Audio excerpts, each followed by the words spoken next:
2025. Bonjour, bonsoir à tous. Bienvenue à ce bulletin d'information sur la radio-télévision Fadris.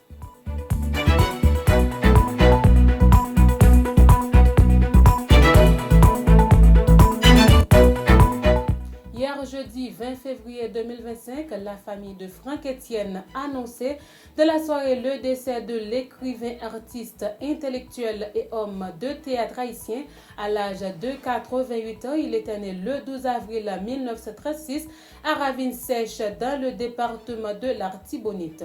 Franck Etienne, de son vrai nom, Jean-Pierre Basilique Dantor Franck Etienne d'Argent, était une figure emblématique de la culture haïtienne, pionnier du mouvement spiraliste qu'il a confondé avec René Philocette et Jean-Claude Fignolet en 1968.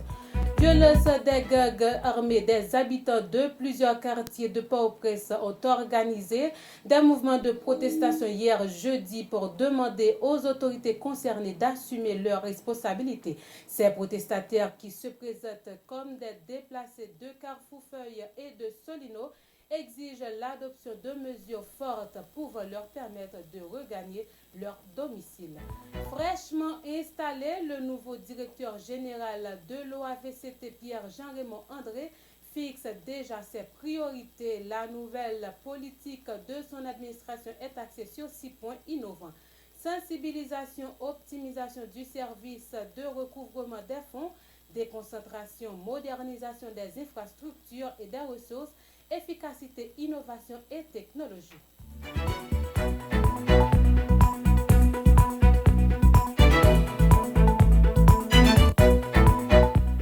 La DCPJ, accompagnée du ministère de la Justice et de la Sécurité publique, du parquet de Port-au-Prince, ainsi que du ministère de l'Intérieur et des collectivités territoriales à travers son service d'intelligence nationale SIN, a démantelé un réseau de faussaires hier jeudi 20 février à Péguiville, commune de Pétionville. Cette opération a conduit à l'arrestation du numéro 2 de réseau, connu sous le nom de Patrick Léon alias ADM. Plusieurs matériels ont été saisis, dont un véhicule RAV4 gris, 4 ordinateurs entre autres. Le commissaire du gouvernement près du tribunal de première instance d'Écaille, maître Elliott Pierre-Paul, invite le PDG de la compagnie de téléphonie mobile Digicel, Jean-Philippe Brun, à se présenter au parquet de ce ressort aujourd'hui même 21 février 2025 sur les plaintes des consommateurs de la dite compagnie. Dans l'international,